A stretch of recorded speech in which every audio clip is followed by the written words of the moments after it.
What's up, everyone? Welcome to episode 253 of The Ball is Round. We got plenty to unpack tonight. The Canada women's team kicks off their SheBelieves Cup campaign, and CF Montreal suffers another setback against the Chicago Fire. What does it all mean? Let's break it down. But as always, I'm not stepping into the studio alone. Making his way to the mic, the undisputed heavyweight champion of hot takes, undefeated in debate, relentless on the airwaves, and never afraid to press record when things get a little bit spicy. Elias Grigoriadis. How did you appear here so much later than my little hype up message? I hate men's soccer so much. So what? How are we feeling tonight, man? Why How are do we they even feeling? have men's soccer? It's so dumb. Great introduction. That's the clip right there. Well, LP Halfstand is with us tonight. Happy to have you amongst us. Elias, how's your weekend? My weekend was fantastic and then really, really shit. Oh, great. In that That's order. faster. Yeah, Barcelona won again. That was fantastic. I mean, got a hat trick. Life is good. Um, and then I had to watch the CF Montreal game, which was Yay! less fun. Just because we had to balance it out, right? So it has to balance out And happiness then it with. got better when I watched Canada play. And There you we'll get go. to that. We'll get to that in a bit. So We'll it get was to good. everything in a But little bit. yeah, when one team plays that horrifyingly bad, it tends to kind of put a damper on the entire weekend. Yeah, well, listen, we're gonna break it all down, but before Yeah. we do, guys, folks, just a quick programming note before we kick things off. We are officially moving to Monday nights at 7 p.m. Eli, Sundays were good to us, but Mondays are about to be even better, because Mondays is the start of the week. We're getting ready. New beginnings is every Monday, so new beginnings with the show every Monday. Thank you to everyone who's. What were you gonna say? No, I would say exactly. What's better than starting off your week than you know, talking about yeah. the way this club is going? Mondays used to be so when I was much younger, when I was like 18, 19 in the university, and I was living in Miami. Mondays were so much fun. Anybody that's been to Miami would understand. Mondays were so much fun because there was this nice little taco place that was called Moe's, and Moe's was on Mondays was Moe's Monday, which essentially Marketing was is right there. That's fair. yeah, it was amazing. $5 burritos. It was the most amazing thing. It didn't matter if it made you sick the rest of the week. It was Moe's Monday. So that's what we had to look forward to when we were 18, 19 years old. I'm aging myself here. People are going to see that start researching Mo Monday. Anyways, thank you for everyone who's tuning in tonight. We appreciate the support. And we hope to see you here every Monday with us because Elias and I are not going anywhere. We are going to be here on Monday night. All right. Elias, do we start with the good stuff or the bad stuff? Which one do we do tonight? Unfortunately, I think we got to start with the bad stuff. Do we have Just so to? we ruin the rest of my night when we finish the show. I gotta start with the bad stuff and then we'll get to the good stuff. Okay, so let's be honest. Saturday morning, how did you really think that the Chicago game was gonna go? Um, I don't know. I felt weird. I felt worse about this game than I did about the San Diego game, which on paper is ludicrous. But I was like, at least they're going to have more of the ball this game. Little did I know that I'd be very right about that, but in the worst way possible. But honestly, I felt, I don't know what to feel right now. It's very weird. I'm still trying to, I feel like not only are media and fans, but I feel like the players and coaches themselves are also kind of trying to get a Yeah, sense of what this team is and how this team is going to play. yeah, It's and we'll dive very into that. weird. Yeah, yeah, we'll dive into the now. But what I wanted to know is Saturday morning. Was there still? Were you like, okay, well, tonight or this afternoon? It's not even tonight. I think they played at 2:30, right? As opposed to a 10:30 game the week before. I know I was excited because I wanted to see a performance that made me forget what happened the week before when CF Montreal lost 5-0 to San Diego. I wanted Mhm. a performance that was going to make everybody forget and make the team forget, make the players forget everybody. But at the same time, I knew that it was still CF Montreal and there were still a lot of problems that nobody really had answers for leading up to the week. And then game time came, and let's just get into it. Okay, so let's look at the lineup Let's do it. for the Saturday game. So at goal, we had Thomas Gillier. At the right back, we had Alex Kuboglu, Jalen Neal, and Efrain Morales at center back. Brian Vera as a left back, Matty Longstaff and Victor Lotori as midfield. The Torholson, I always mess that one up. At the left winger, Ivan Jaime as a 10, Hennady Senchuk as a right winger, and Prince Owosu as a 9, and the captain of the game. Um, so when you're looking at that lineup, did anything surprise you particularly? Not necessarily surprised, but I was happy to see Ivan Jaime obviously start a game. Go from not really playing all that much in the preseason, not playing at all against San Diego for obvious reasons. He was probably going to make some kind of cameo, and then the red card probably nixed that. But seeing him start is a great vote of confidence for just from a physical perspective. To show that he's ready to play, physically ready to play. Besides that, Guboglu instead of Bugai on the right side was a surprise. We're gonna get into that a little bit later, but besides that, I wasn't too surprised. Avila's getting a red card. Obviously, Jalen Neal is a logical replacement, and Matty Longstaff ahead of Samir Piet. Given how good Samir Piet was in the first half of the San Diego game, I was a little bit surprised. That Yeah, that one that one kind of he didn't surprised do me. anything not to deserve not starting. Absolutely, he was one of the best players in the first half. And there is nothing, and I don't want to hear anybody say that it might be his health, because it has nothing to do with his health. No, This was purely a tactical decision, and Samuel Piet is ready to go 100% for this team. So yeah, when I looked at it, similar to you, I had surprised, but I was surprised. I was like, what? I mean, Oger Escobar didn't have his best game, but I mean, if you have the option to have a natural winger such as even Jaime on the left and have Oger Escobar as a 10, I would much more prefer that than Dagor Torholson, who to me isn't the best winger this team has. He Mhm. is an interesting player, but if you have the option to put a natural winger like Ivan Jaime on the left, why aren't you just putting Oger Escobar in the meantime while you find your true 10, or you get them back in health? But it really surprised me. And not only did he not start, he didn't play at all. But we're going to get to that at the end, a little bit later. You mentioned a lot of the rotation. Do you think Marco Donadel got it right with the rotation that he did? I still Besides think the obvious of Jalen Neal getting the because of the red card. I still think David Bugai was should have started over Alexander Kuboglu. Um, but I didn't really hate it because I think Kuboglu brings a lot of interesting things. But besides that, most of the rotation, and again, I talked about how good Samir Piet was, and I think that he should be a starter. But besides, I can't say he got it wrong necessarily. Right where things went wrong is in the second half. But in terms of putting pen to paper, I don't think this 11 was a wrong 11 or a bad 11. Yeah.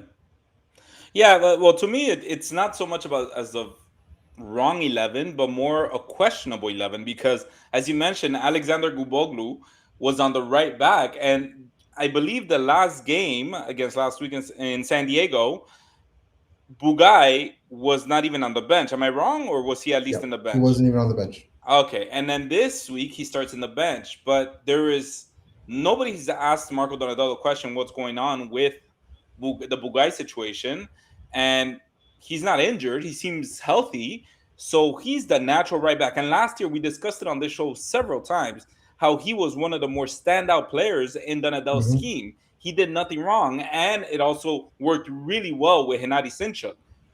I also was surprised that Brandon Craig didn't take Jalen Neal's spot, because clearly I believe Brandon Craig is a lot more comfortable in this Donadel scheme. I don't think he's the best defender, but I do believe in this early start of the season, you want to put players that are comfortable with Donadel's scheme. Clearly, Neal nor Aviles know the ropes, but I think what Donadel's trying to do right now is really kind of force them into the formation so that they can get comfortable as they do. When you get a new job, they tell you, okay, you'll learn better when you do it instead of just theoretically learning it. I think that's what he's trying to do. But at the same time, if that's what's going to happen, there's going to be a lot of growing pains on that right side.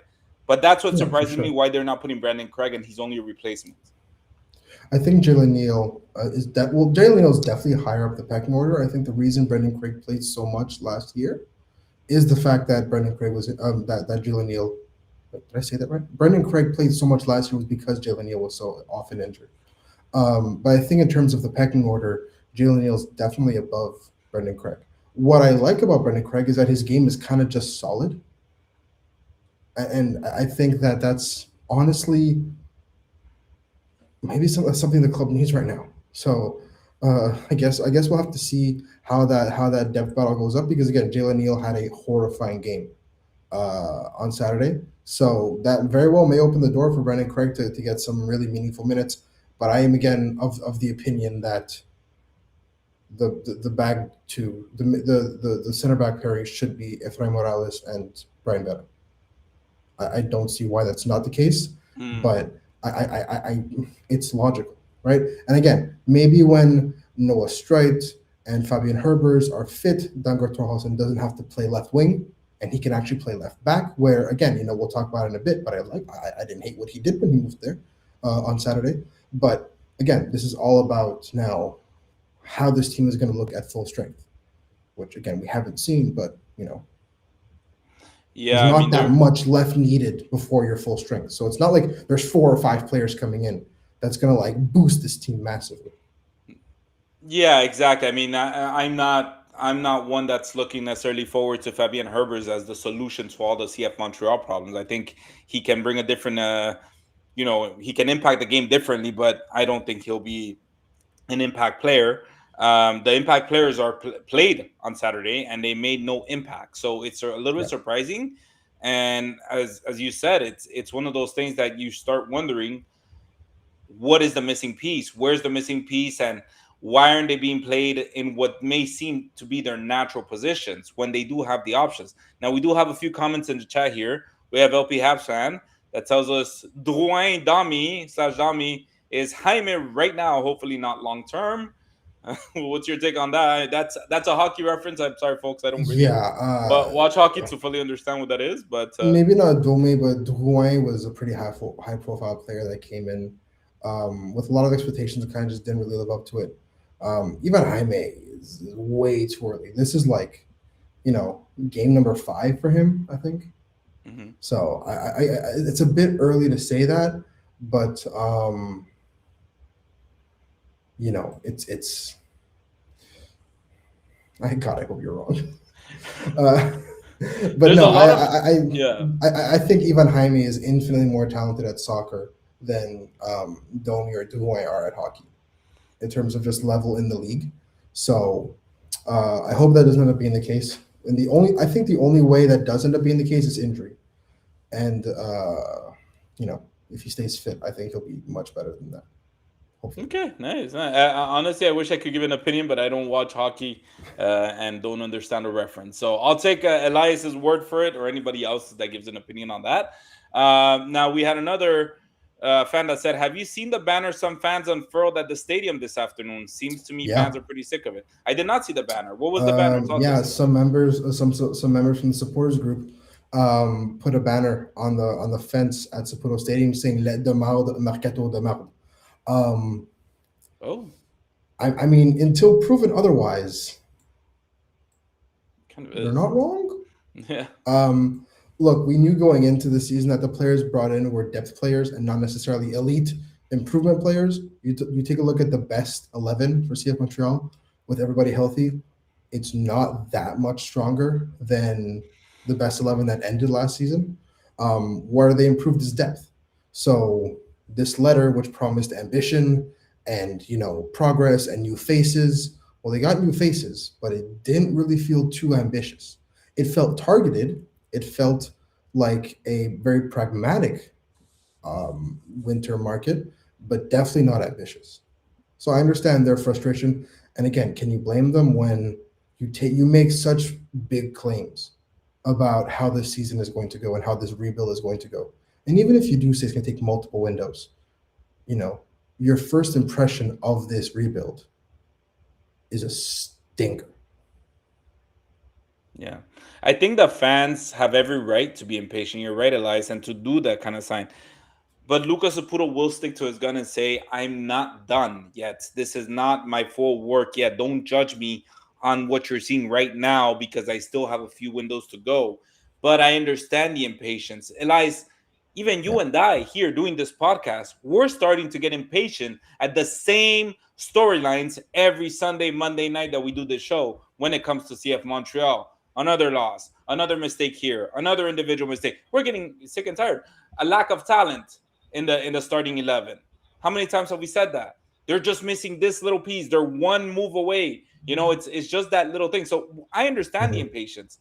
But if we bring Lucas Apuro into the show, which Lucas Apuro, you're more than invited to come and justify what you what you do. But if we bring him out, he's gonna go. I understand the frustration, but give me time. I'm still working on it. And if I want to see the positive side in this mercato, is that they did take time. They did dedicate themselves to cleaning up some bad signatures from the past. Is there still some in the roster? 100%. There's still the Sunusi Ibrahim case. There's which we'll talk about a little bit later when we talk about practice that Elias was at today. yeah, And there's also the Mahalo Poku, which are very questionable signatures. But the rest, they were a little, they've gotten rid of them. And have hmm, they had success in other teams?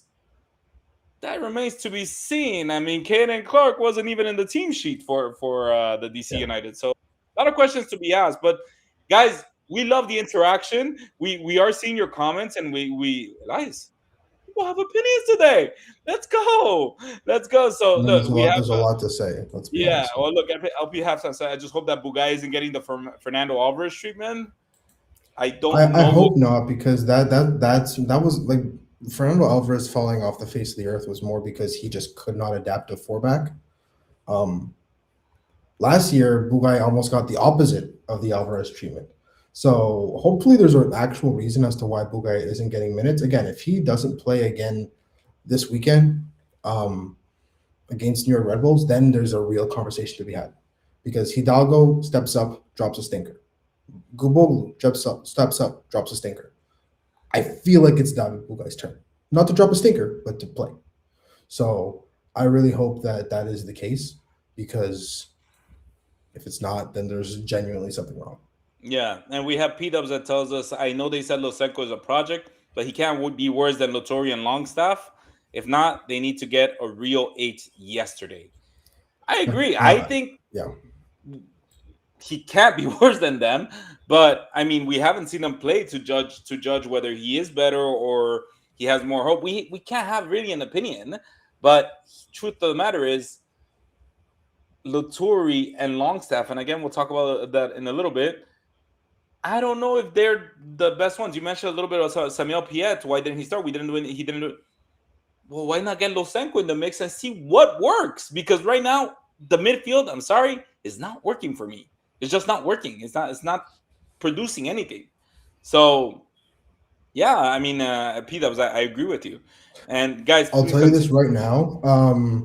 And again, based off of what I've seen in training and what I've heard, and also what I've read in part two of Max Truman's wonderful series about his conversations with Lucas Apuno, Ivan Losenko is not going to get a prominent role in the club anytime soon. They are entirely focused on making sure that he adapts to MLS before giving him any kind of meaningful responsibility on the field. Not from a fitness concern. He participated in training today, the full training, and he actually got a beautiful goal in the 77 game. It was like a rocket into the top corner. But it's more just getting him used to everything. Like Noah Strite, his inclusion, I don't think would have happened if they didn't go up a man on Saturday. So I Yeah. think that honestly, Ivan Losenko, probably very impressive, probably very promising. Don't hold your breath until maybe the end of this road trip. If not, maybe Statsputo.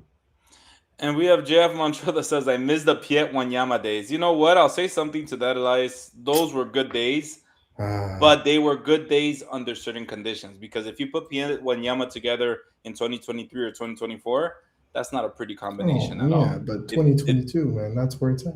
Yeah, well, everybody was great, right? You know why everybody was great, Elias? Because we had a coach. CF Montreal had a coach. Oh, so you're blaming Donadell? Right now, right now, Yeah. 100%. I'm blaming Donadell. What has he Okay. done? No.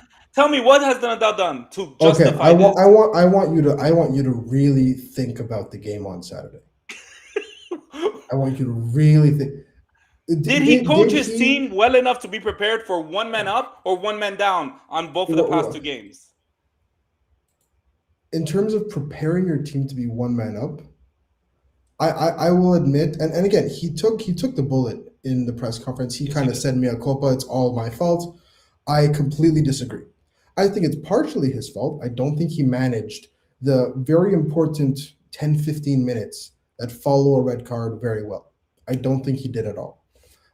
I think he did not let the team kind of settle into the advantage they had. If you think back to the game against Charlotte last season, where they went up a man after going down 1-0, and then they ended up blowing Charlotte out of the water and winning 4-1. That is a masterclass in how to handle going up a man.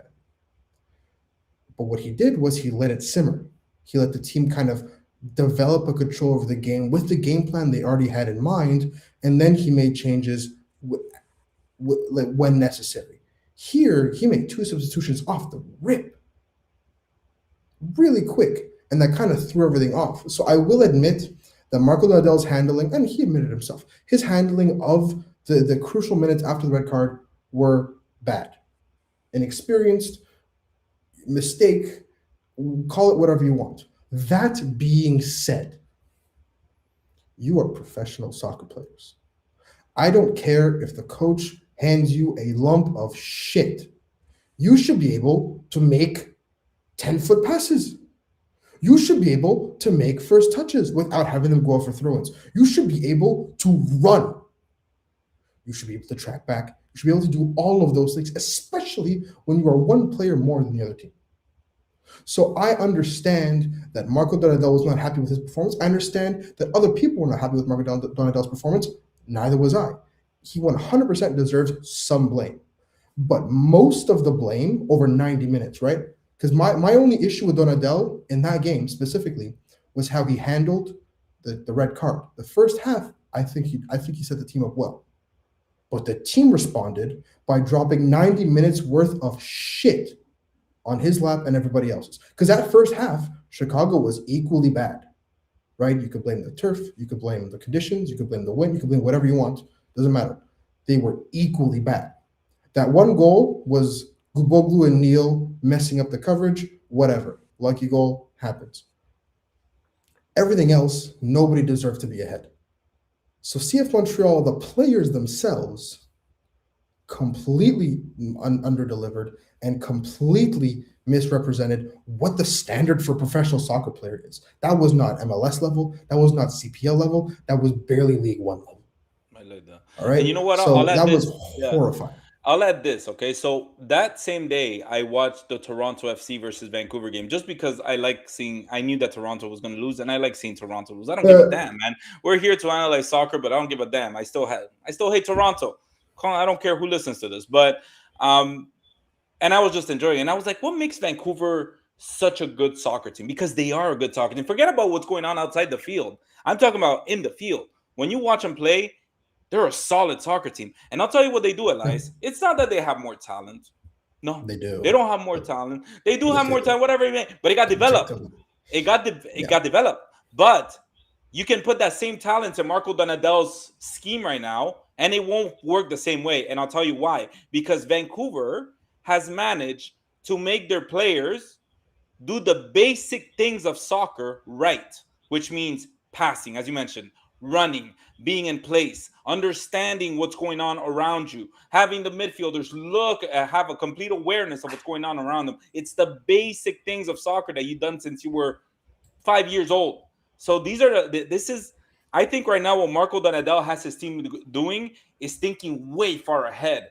They really, really need to go back to the basics of soccer. Just complete a pass, complete two passes, complete three passes, whatever it is. But this is what makes a team like Vancouver champions in the long run, or at least semifinalists, as opposed to Montreal in the bottom of the table. You can't get the simple stuff right.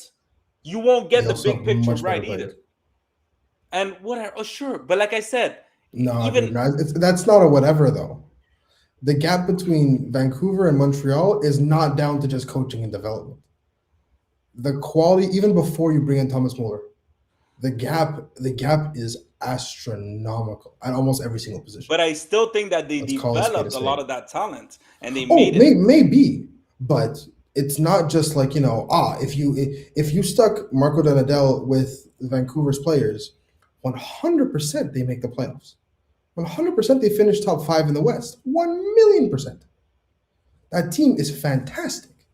So I don't know. I agree with you to a certain extent that Vancouver has done a much better job at curating what they want and bringing the players needed.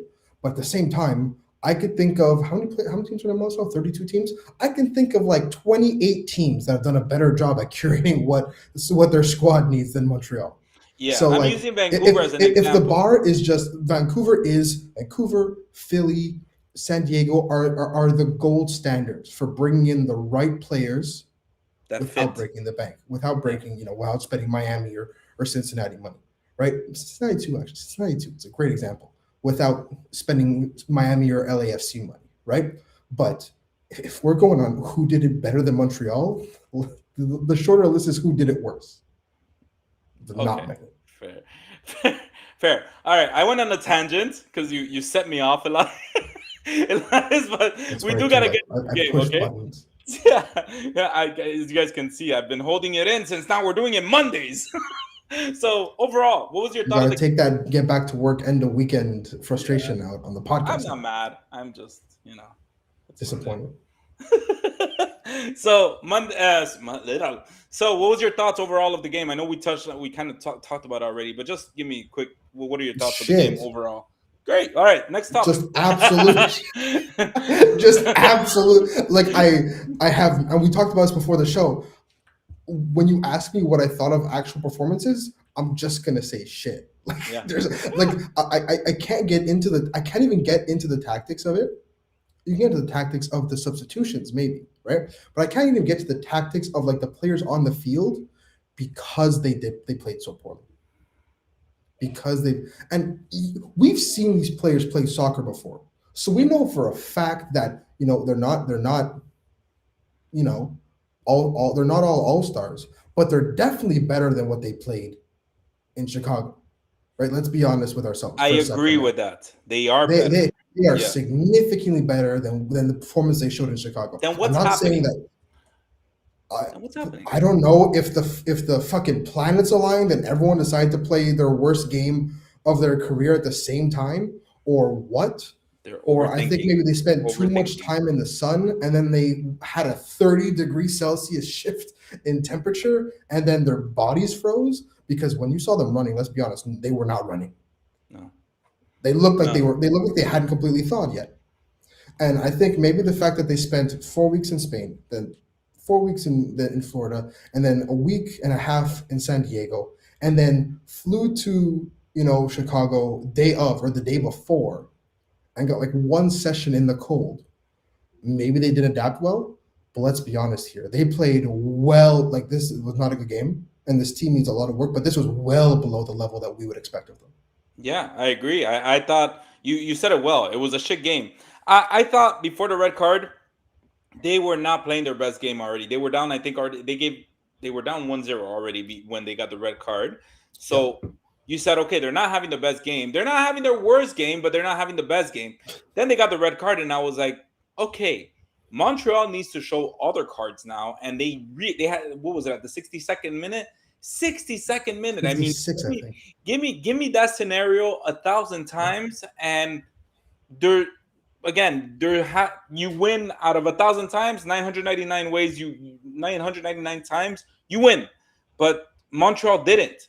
And this is why it becomes a shit game, is because you had an opportunity, a very clear opportunity, a opportunity where the week before you saw a team like San Diego take full advantage of having that one man up, and you just didn't. You didn't find a way to crack Chicago's defense. That included a defender that was with your squad last year. So you understand his style of play. Joel Waterman, I'm sorry to say, I'm not watching how Chicago plays, but Joel Waterman didn't have his best game either. I don't know if you saw that pass, that back pass he made that ended up in as a Yeah, corner kick. yeah. It was a very Joel Waterman play. But the And point being, forget crack the defense. They had and Felix and I looked this up today at CF Montreal practice. They had 13 touches in the opposition box. doesn't make any 13. sense. That doesn't make You had any 40 sense. minutes up man. You had 13. You know how many they had against San Diego where they spent the entire same amount of time down a man? 11. That's a problem. See, I asked earlier, what's the issue? Clearly, there's something missing there. P Dub Yeah. says they have Everyone played maybe two shit. creative. They have maybe two creative players. Yeah. That's nice, I guess. Who's creative right Yeah. now? You've got Sinchuk, you've got Jaime, you've got Escobar that can make things happen. The problem is nobody made anything happen. Right? You talk about creative players, you talk about getting the right players in the right spot, even if they were perfectly placed. By the way, that red card, I'm convinced Hennady Sinchuk was offside. Oh, 100%. 100%. I was talking about this with my brother, and here's the thing, and we're not going to get into this debate of the Elias's line brother is a debate. referee, by the way, guys, so he knows. We're not going to talk about the offside line debate because I did this with Hattie and Eve like 2 years ago, and we almost had a full-on fight into the middle of the pot. But I love that MLS doesn't bring out the lines because if it's a clear and obvious error, you should not rely on technology, which has a margin of error in and of itself, to make the call for you. It should be obvious to the naked eye. That shit was obvious to the naked eye. Yeah. I don't have the still with me to show on screen. But when you look at where Hennady Sinchuk was, that man was offside as hell. There's no angle That that man shows was offside wasn't. as Yeah. hell. So look, the call on the field was not an offside. So It was a there red was card. not. I guess maybe there wasn't sufficient evidence for a clear and obvious error. I understand. I respectfully, completely disagree. I think that shit was offside. But hey, you know But what? we'll take it. We'll take it. Maybe 11v11, Montreal doesn't lose 3-0. So you know what? Maybe they should have called the offside. Damn it. Maybe they should have Damn it, declined the red man. card like a penalty in football. You know, But you you can know do that in what? football. But You know what? Then Adele said something in the post game conference, and maybe it was lost in translation. Maybe I didn't understand it well. But he said that he didn't spend much of the week preparing for the game. He spent most of the week letting the guys recover mentally from losing 5-0 against San Diego, such a tough loss. Is that what we saw? Was it a team that was underprepared against Chicago? no, because here's the thing. Again, I think the fact that both teams were so technically poor overshadowed any kind of tactical preparation in the game. I think because I was so busy understanding how both teams couldn't complete 3 passes to even think about tactics. And the weather was crap. I was watching the game almost like slack-jawed. Like if I had a nickel for every time that I had that a pass has missed its target uncontested, I'd be a millionaire. It was ridiculous. So I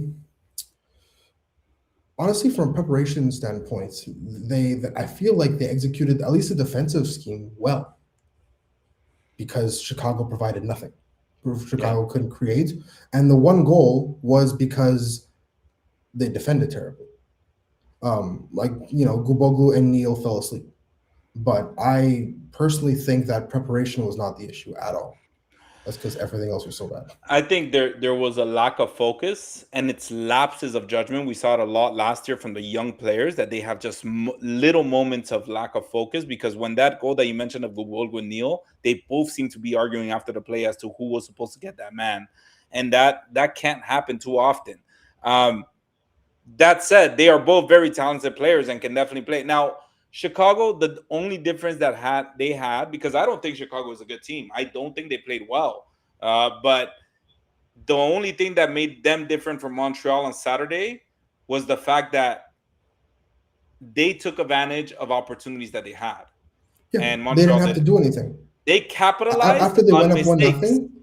After they went up 1-0 and they realized that Montreal cannot hurt them, life became so easy for them. They would Yeah. sit back, they would win the ball because Montreal would literally gift it to them, and they would Mhm. hit back on the counter, and that's how they got the two goals.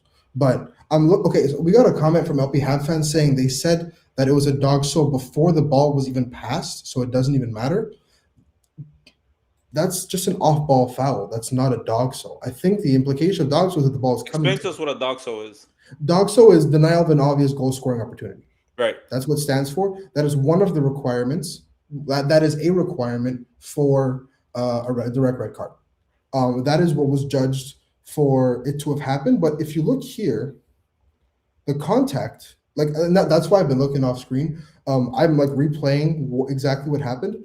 The contact happens after Wusu plays him the ball, Yes. and I'm looking at it now. And Sinchuk, my man, you were offside. I'm I gonna agree. call. I don't I'm disagree. gonna. I agree I with call. you. I'm gonna call it like I see it. That man was offside. He got tripped after Owusu played the ball. So even if LP Habs fan, that is their justification. Because I'm not gonna play it out loud and listen to what the ref said. They're wrong there too because he got tripped. He started falling after Owusu played the ball to him. Yeah. I mean, yes, it So was a honestly, definitely a foul, but there was he was offside 100%.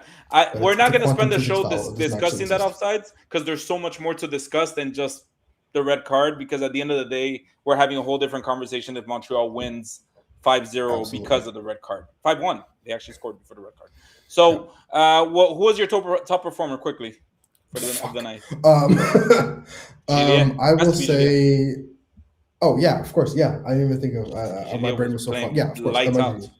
That was a vintage 2023 Cfmtl Siwa performance. Yeah, no, he So played fantastic. chapeau. And he actually kicked the ball well. I've knocked on his long distribution a lot, but I The actually distribution really was like decent. The his distribution long was decent. You're distribution right. given the weather conditions.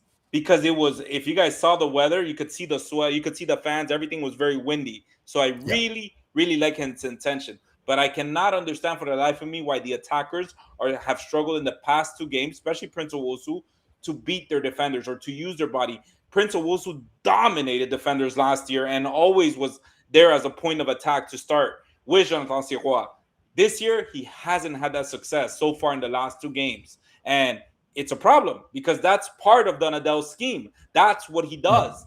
It's very, very important that they be. And the same thing with Daniel Rios when he comes in. They just can't seem to get the best on those aerial duels. And it's important because I do find that Thomas Gillier is doing a much better job at distributing the to the front to Yes. the top. So that was Yeah. my When top you when, performer of when you the go out and you get strikers with the same profile like Rios and Owusu, if they can't perform hold up play, that's like a yeah, 90% of their thing, right? yeah, The finishing is yeah. obviously vital, but most of their involvement in build up play is hold up. It's not, dropping deep and connecting. So if you can't do that and you're not getting touches in the penalty area, you're kind of just doing cardio. And JF Montreal that asked us also why are we still playing at Soldier Field, man? And now Chicago we're will going have somewhere a else. soccer. Chicago will have a soccer specific field in 2028. Now So we're you only asking have the to real questions. you only have to play there one more time. But god damn it, do I hate playing in NFL stadiums because A, the atmosphere is shit because it's too big, and B, the turf is somehow worse than the atmosphere. Because you're basically playing on concrete. You may as well play with a futsal ball to actually fucking control it. It's so bad. I agree. It's horrible. But all right, so let's keep going. So who didn't quite meet expectations? How Who much time do was you an have? underperformer? How much time you got? Give me one. My one, because it was just so glaringly bad from minute one, was Alex Kuboglu. Yeah, Jalen same here. Neal was also horrifying, but for me, Alex Kuboglu, and I said it on Canwnt right after the game, um, might have played the worst 45 minutes that I've seen anybody play this season for CF Montreal. I agree. Horrifying. Um, I love what he brings going forward. He obviously still needs to work on his defensive game. I think that once everyone is fit, he can be an interesting kind of substitute for Torholson at the left back position. So I'm still convinced that's what they're there for.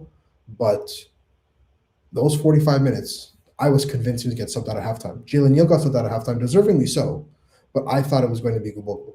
Um, I honestly think that what he the 5 or 10 minutes he played after that were actually decent. So I will give him credit for that. But the first 45 minutes, woof, was not good. Abihab Fad said, nice to Kuboglu, he shouldn't even be in MLS, he should be in MLS Pro. I disagree. I think he has the makings of a decent MLS substitute or depth player right now, a prospect. That's what he's there for. Um, but what he put up against Chicago was genuinely almost difficult to watch. Yeah, I agree. I thought he was one of the most underperforming. But what makes his underperformance so much more glaring is that Donadell hasn't hidden that his scheme consists of the ball either he throws it up to the striker or he builds it up by the flanks. And so Guboglu and whoever's on the left side, in this case Brian Vera, their impact on the play is so important because they're the ones that connect it to the winger or to the midfield. But if you can't get past either of them, then you're dead. And what did Montreal keep doing on Saturday? Did they maybe say, "Oh, it's not working on the right side. Let's go to the left side"? No, they continued trying on the right side, hoping that it would work between Sinchuk and Guboglu, and it didn't. And Guboglu had a terrible night. I do think he's Yeah. improved a lot more defensively. I think he's sharpened up his defensive ability, but at the same time, I think that he struggled a lot 1v1s, which is something that Elias, if you remember when he came on the show with us, he told us, my specialty is 1v1. I love going up against 1v1 against defenders. Yeah. Didn't really show that. And maybe MLS is proving tougher than he thought, but I agree with you. I do think he's MLS level. I'm not gonna argue that, but Mhm. I was surprised how poorly he did 1v1, as well as even Hyman. But yeah, so we're gonna go ahead and move on. I know man, we've gone on rants and everything. So just quick question: is it time to press the panic button, or we're good? Let's be patient. I'm gonna say let's press it. I'm I very don't know concerned. about panic button per se. I think it's more about um it's the you're out of excuses button. I think it's the you have no more runway button. So I'd not necessarily panic as in, oh my god, the season's over, because guys, like, yeah, the season is No, looking no, rough right now, but like, yeah. fuck, come on. Mhm. My bigger concern is uh if people start hitting the panic button, because they hit the panic button with Laurent Courtois last year. I want and I don't want them to do the same thing this year, because you're just making it worse. Yeah, I mean, look, I think I'm pressing that panic button, Elias, but I'm pressing it halfway, not full the way. I'm saying I think we need to start doing something before things get worse. It's only 2 games. It's only 2 games, and people have pressed the panic button and said this season sucks. That's it. We're done. Game over. That's okay. I understand because it's trauma from last year. But You get the stop the bleeding button, not the panic button. exactly. But Marco Donadell and staff. I'm not putting this on Lucas Saputo. He's not the one dictating what's going on the field. Marco Donadell needs to have a serious conversation with himself and say what needs to change. Everybody's going to knock on the man to man? Maybe that's a problem. Maybe it's not. We don't know. We haven't seen him try anything else. But if that doesn't work, maybe he needs to change his approach. And again, I insist, as I said at the beginning of the show, this team needs to find a way to go back to the basics of soccer. Really start just passing the ball, shooting the ball right, finding the open man, basics. Forget the complex other stuff, because right now I think that man-to-man or whatever scheme that Marco Donadell is demanding from his team is too much for the team, and the team right now is overthinking every situation, is overthinking every scenario that they're presented. Oh, we're up a man, let's overthink this. Oh, we're down a man, let's overthink this. And they're playing, Elias, right now this team is playing to not make any mistakes. They're Yeah. playing to not lose. They're not playing to win. They're not playing to be creative. They're playing to let me do my thing right and let's not do any wrong. And the moment something goes wrong, Elias, the moment one player makes an individual mistake, what does the rest of the team do? Do they pick him up? Do they try to correct the error? Do they try to, camouflage the weaknesses in team? No, what we're seeing right now is the moment an individual makes a mistake, finger pointing, finger pointing. You were supposed to be there. You were supposed to be there. Hey, what? And that's not a team right now. And this team to me is broken. So Yeah. that's why I said halfway to the panic button, but I still think Marco Donadell has a lot of work to do this week. So next week, New York Red Bulls must win. Fuck. No, not must win. Just don't be shit. Must not be shit is more important than winning at this point. Getting a result would be nice. It's gravy. Just score a goal and don't embarrass How yourself. low are standards? We Those just are won my that. standards, Andy. I'm How not even low? asking them to get a point. I'm asking them to score a goal Play in a game where good, the guys. objective is to score goals. And I'm asking them to not embarrass themselves. That's where the standard is. P Dubs And agrees with you. and, Score a and goal. Pat agrees Yeah. with me. Just one. Just look, I think it's a must win. I don't say that in the sense that if they lose, it's over, but I think it starts confirming a lot of the doubt. I agree with you that they need to win in the performance. At least show that you let it out on the all on the field. And I'm not saying they don't leave it all in the field, but at least I want to see these players be confident in themselves, play with confidence, and be able to at least Yeah. put some fear into the other MLS team, even if maybe New York is really a better team than they are, because right now they're coming off of 2 wins. If New York They is a look better damn team than good they doing it. are, they could beat them. But at least show the league, oh, Montreal's clicking. There may be something. When I spoke to Olivier Renard, one of the games that they realized was actually a tie. I forgot against that team, but in 2022, there was a game that they tied where everybody said, oh, it's a draw. It's not a big deal. But Vasily and Olivier Renard, after that game, said, something's clicking here. Something is working. We're on our way. And that's what I want to see. I want to see the team clicking, even if we don't, not a win. Like you said, score a goal, score two. I don't care. Even if it's 0-0, let it click. That's what I want to see next game. You were at practice today. Give us quick impressions. What was the anything? What was the vibe like in the field with the players? Quiet. I think the players are. I mean, they had a very long team talk at the middle of the field after warmups. Mm, Like a 5-10 minute conversation that Marco Donadell was leading. It wasn't a conversation; it was a speech. Um, so I think right now they're also kind of in stop the bleeding mode. I think they hit the stop the bleeding button, not the panic button. Um, so I the vibe is weird, man. Um, this point of the but season. besides that, the shooting was fantastic. Everyone was shooting the lights out. It was great. Sunusi Ibrahim spent the entire practice running, and When we were in high school and in PE it's class, there was very that upsetting. guy running around the field. Yeah, You but knew. it's not his. They're doing it to him. It's become very clear that Sunusi Ibrahim is entirely comfortable, um, just kind of playing out his contract, and the club is entirely comfortable letting him do that. I think if you're gonna end up paying him the full money, pay him the full money to Go home. to buy out the contract and open up a roster spot. Because if he's gonna get that money anyways, it's not like we're talking about $5 million here. It's a couple 100,000. Pay the money, pay the man, let him go on his way, split up, not even amicably, it's just split up and open up a roster spot. Um, because at this point, Patrick saying that we look good with Herbers last year. Fabian Herbers took part in full team training.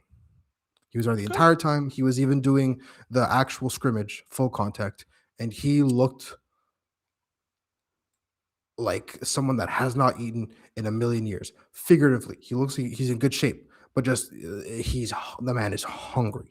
So hopefully he does kind of bring in that level of composure and quality, because we saw how high he was on Marco Nadel's depth chart. We saw how highly Marco Nadal rates him as a player and as an individual. And hopefully he can kind of bring an extra little bit of oomph into the group, because again, when it comes to that left foot, that right-footed left winger that could play in the half spaces on that left side, Fabian Herbers was doing that last year. Maybe that'll let Dango Torhausen play at left back. All remains to be seen at the Red Bulls, but again, a guy can hope. A guy can hope. Well, you gave us a little bit of hope for this week with Herbers coming back. Definitely a more natural midfielder than the Gord Torhelsens. Hopefully that helps out the team in some way against New York. Guys, we are seeing your comments. We're sorry we don't read them. We do have to move on to other topics. I think we let our hearts out today, Elias, with CF Montreal. We could talk for 3 hours, but at the end of the day, we have to move on. There's a lot of topics to talk about today. But before I move on to our next topic, if you're listening right now and you're not subscribed, first of all, Elias, we're not mad.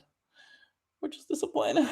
So go ahead and smash the subscribe button to support the Ball is Round. It's free. It helps the show. And honestly, it's just the right thing to do. And while you're at it, make sure to follow us on all of our socials for daily updates. We're on Blue Sky. We're on X. We're on Reddit. We are on TikTok. We are on YouTube. We're everywhere, guys. It's free. Just press the subscribe button. It helps it helps us. It helps the Ball is Round Montreal, and we're covering everything. We're covering CF Montreal, Rose FC Super de Quebec, Canada men's national team, Canada women's national team. Elias, we've been having so many interviews. We had Nick Rosagi last week. We've had Rocco Placentino. We've had Robert We got much Rossitoyu. more coming. Oh man, we got so much planned this year, guys. Make sure that you sign up and support the show, because we, at the end of the day, yeah, it's super fun for us to do it, Elias. But at the end of the day, the content that you guys get, that's what we do it for. We can all learn together. But just before we move on to our next subject, a quick word from our sponsor. Hello, the Ball is Rounders. This show is sponsored by AR Design. I can tell you that in my case, as you can see in my background, I need some change. This is why I reached out to, my wife reached out to Allison from AR Designs to bring some change in my space. You can't see it now, but over the next few weeks, this room is about to get a little funky with the way it looks. I thought Allison will come to my place and turn the place upside down right away. But before changing anything, she made sure to really understand what my vision was for our place and what budget we were working for. And based on that, she gave us some advice and some ideas as to what our place could look like in the future. And that's when we knew that we had reached out to the right person. Like a soccer team working together for the perfect goal, AR Interior Design coordinates every detail of your interior design project, so your home comes together beautifully. From concept to final touches, Allison makes sure every element works in harmony.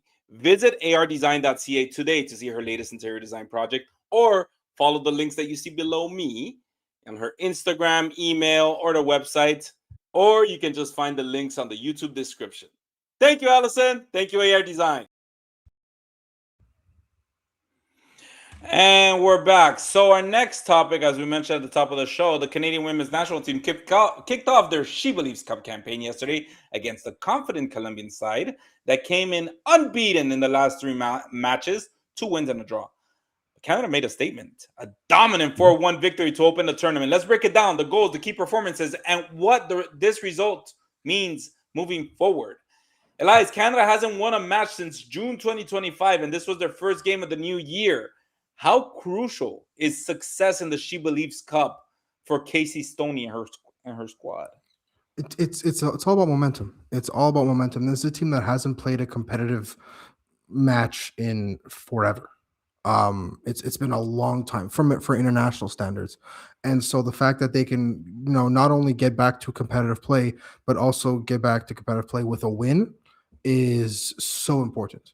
I'm really happy with just in general the fact that they were able to start on the front foot against, again, a very strong Colombian team who has been improving, especially offensively, leaps and bounds, and it puts them in a really good position from just confidence wise to face the US. in 2 days. They're playing, yeah, on Wednesday, March 4th, against the Americans, and I for one am super excited to see that matchup because again, this is a Canada that is a bit more confident, which is always nice to see. Yeah, I think it's crucial for them to start getting some wins because when the losses start piling up, as you Yeah. mentioned, I mean, it's non-competitive games. It's just friendly. That's okay. But Elias, especially when we're getting close to the World Cup, I know that the women's, I believe it's in a few years.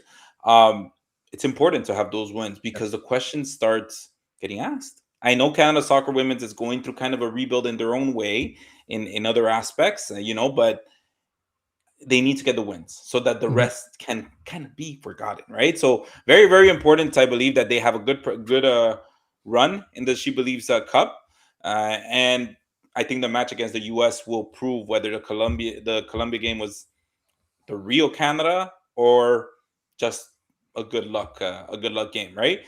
So, what are some of the realistic expectations that you have for them in the tournament?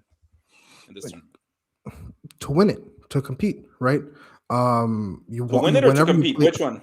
both, because competing is winning in this tournament.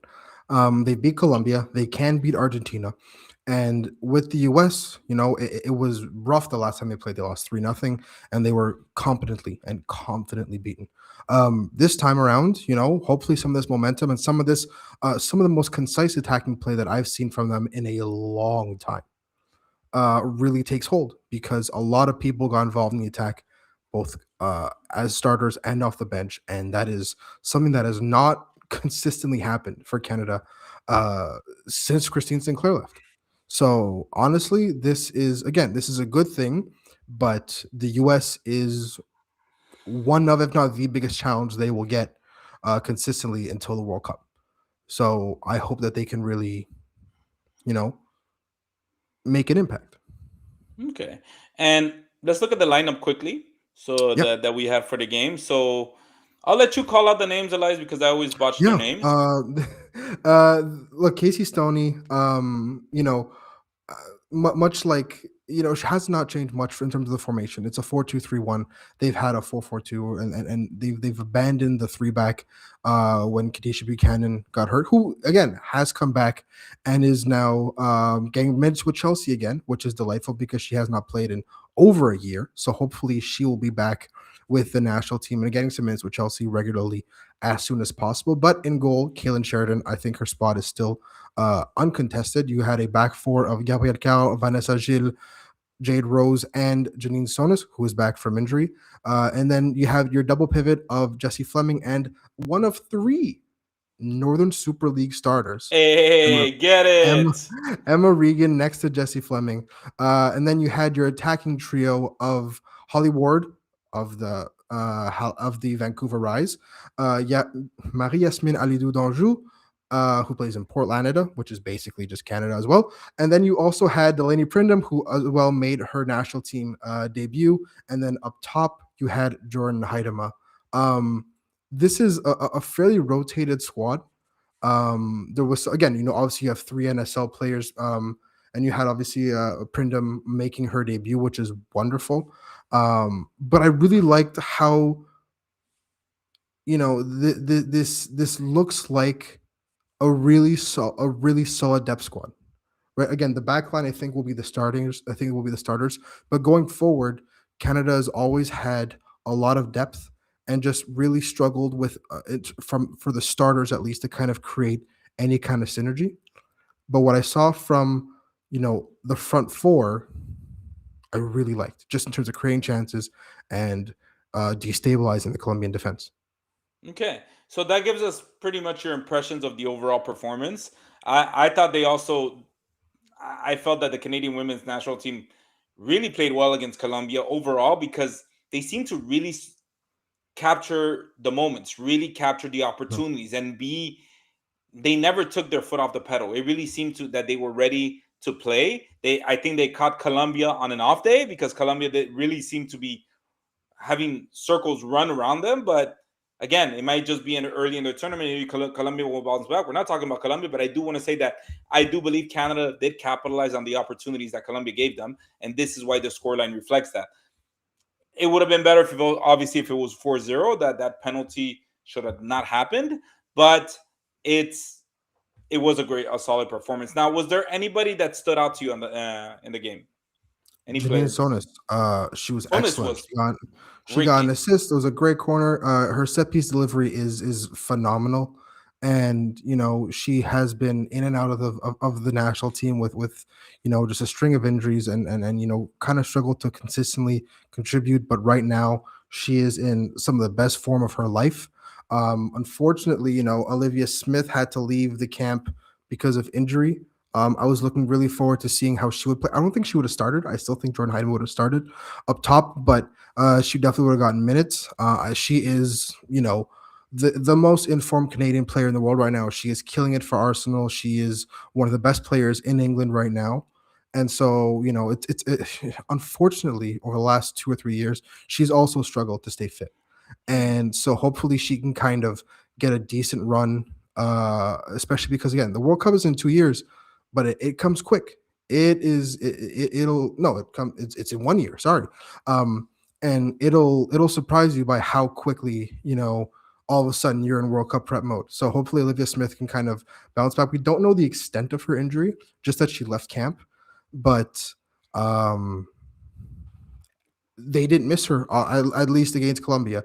It might be a different story against the United States, but honestly, the attack looked so in sync, and just in terms of creating chances, and not really, you know, uh, all four goals were created with a lot of confidence and in one fell swoop. And other times it looked like they would almost stumble over each other or get in each other's way in terms of just making life a little bit more difficult for one another in the final third.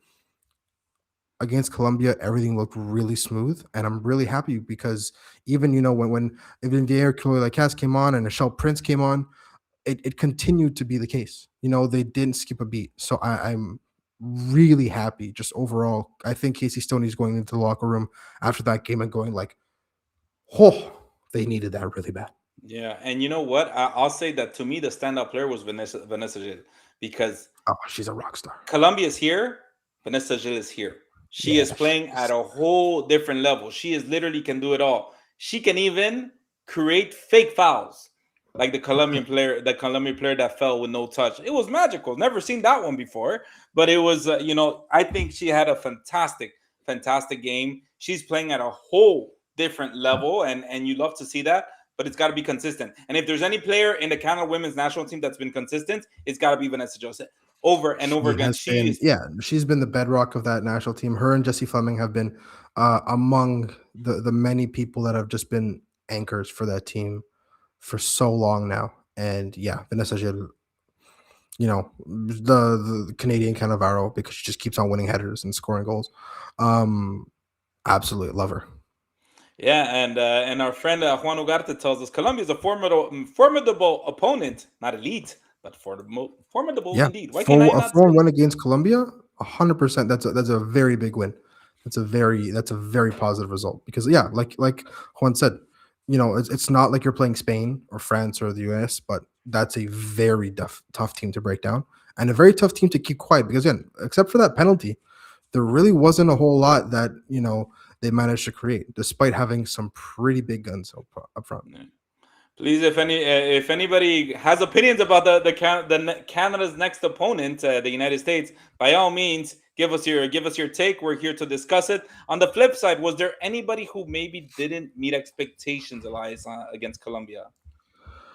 Not really. I'm happy that the NSL girls did not look out of place. I'm happy, especially for what they contributed. They looked good. They looked like they were up to speed. Like it does not look like they first of all they did the NSL proud, and they looked every bit at the level of the standards of the Canadian national team. So I'm really happy with that. I don't think anyone was disappointing per se. Yeah. I think again, like Was there anybody it's that you expected maybe more, even if they played well? Anybody that you would I have would wanted more again from? like I think Jordan Heidema had a good game. I think that she was always making life extremely difficult for the defenders. I would have liked to see her get in on the score sheet. Obviously, she had a really good header that almost went in. She did score, but it was offside. Yeah. Let's go back for an offside, but I think that she showed flashes of being physically dominant, like she can be. I just need her to do it more consistently because when Yeah, she's on and she's getting in the defender's personal space, she's doing the hold up play, she's being a target in the penalty area. She is elite, and it just needs to happen more frequently. Honestly. I think so too. I think at this point she's grasping for opportunities that she badly needs it, in my opinion. I think she needs to take advantage of those opportunities and no longer be offside, no longer hit the post.